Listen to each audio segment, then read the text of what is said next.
Welcome back to AM Northwest. In the past few weeks, we have lost Oregonians to accidental river drownings.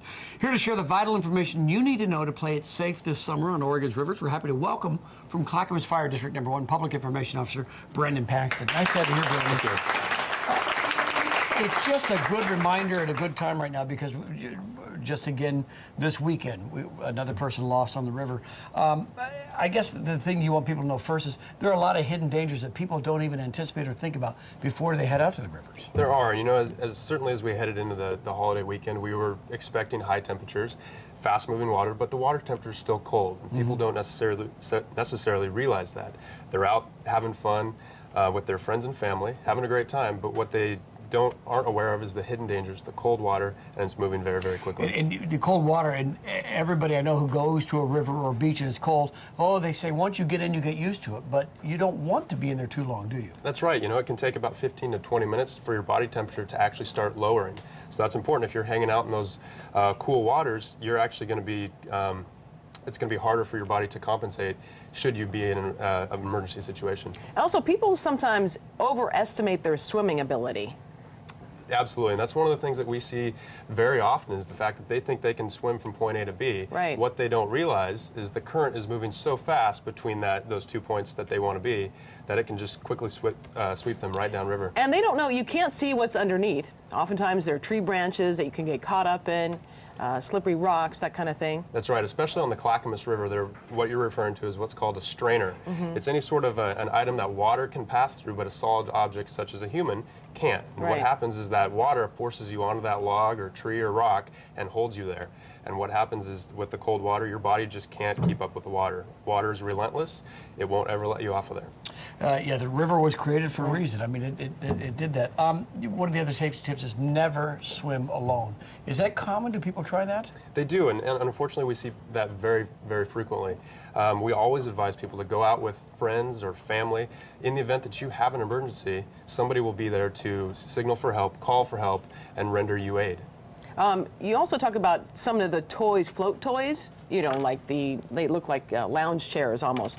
Some of those aren't going to keep you afloat. No, they're not rated and they're not approved by the Coast Guard as a flotation device. They're meant for a swimming pool. That's right, and a lot of times, especially on the Clackamas River between Barton and Carver, we see a lot of that. We see 6 or 8 people in these big inner tubes. Right. And they look like a lot of fun, but they're not going to keep you afloat. They're not designed to be puncture resistant against some of those rocks and hazards that we see on the Clackamas River. So it's a fun water toy, but it is not a flotation device. It is not a life preserver. That's exactly right. You know, and it can be misconceiving because you can see it's full of air. It's at this point buoyant. It's going to hold me up. The problem is, like I said, it's not going to withstand any sort of a stick or a puncture, and that'll go to the bottom of the river just as quickly. Then if you add alcohol, then you've got some serious problems on the river too. Absolutely. Alcohol, we all know it impairs your judgment, just like if you're driving a car.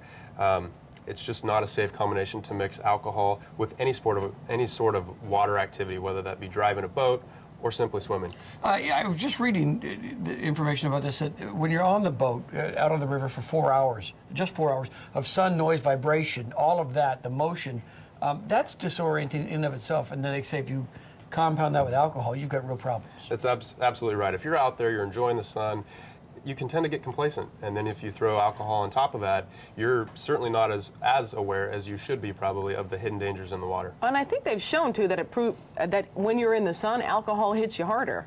It certainly does. Yeah. It can compound that effect, rendering you almost useless inside the water if you go in. All right, let's say that you're out on the river and you see somebody in distress. We've heard stories of people who try to rescue and they end up a victim. So what should people do? You know, this goes back to overestimating your ability to swim. Even as rescuers, we try and not go in the water and use that as a very last resort to rescuing people. We like to try and reach for them with a stick or throw them a rope if we can, or a flotation device, simply because we don't want to become part of the problem. If you go in as a rescuer and you underestimate your abilities and you don't have a flotation device on yourself, you actually become part of the problem, making more of a rescue hazard for us. And not to mention the panic of the person you try to save may not be cooperating with you. All right, we have a vest here. Yep. I would think that most people think they know how to wear it, but there's probably a proper way. Let's there actually is, and what we're looking at here is what's called a Type 3 personal flotation device. Okay. And this one's designed to actually keep your head above water. So if you were to fall in the water, it actually floats up and keeps your head above water. Orange is my color. Looks good on you, yeah, with those stripes. So what we'll do is we'll just secure those buckles, Okay. bottom to top. Okay, so you start at the bottom? Yep, it's just a good way to do it. Make sure you're hitting all those buckles. All right. And on the side of the life jacket, we've got these tension devices, and you've got 2 on your side. So Helen, if you'll help me out, we'll get them all tied in. Yeah, gently. The tighter, the better. Really? So how? So this is this. Okay, you're done.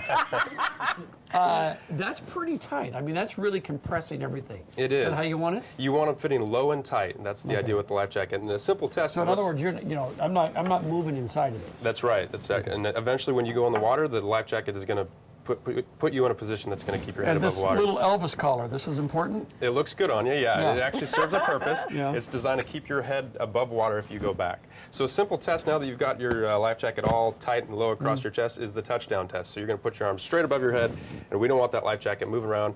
If you can move your head side to side comfortably, Yeah. life jacket's not touching you, it fits great. One size fits all, or No, there's actually a bunch of different sizes out there, and it's important to check the Oregon State Marine Board website. They've got directions about how to fit a life jacket, especially for your small children. They also have the thin ones that blow up, right? I mean, if you want to do that too, as opposed to something like this bulky. Yep, exactly. And a lot of times you'll see those on fishermen or somebody who's out in the water working.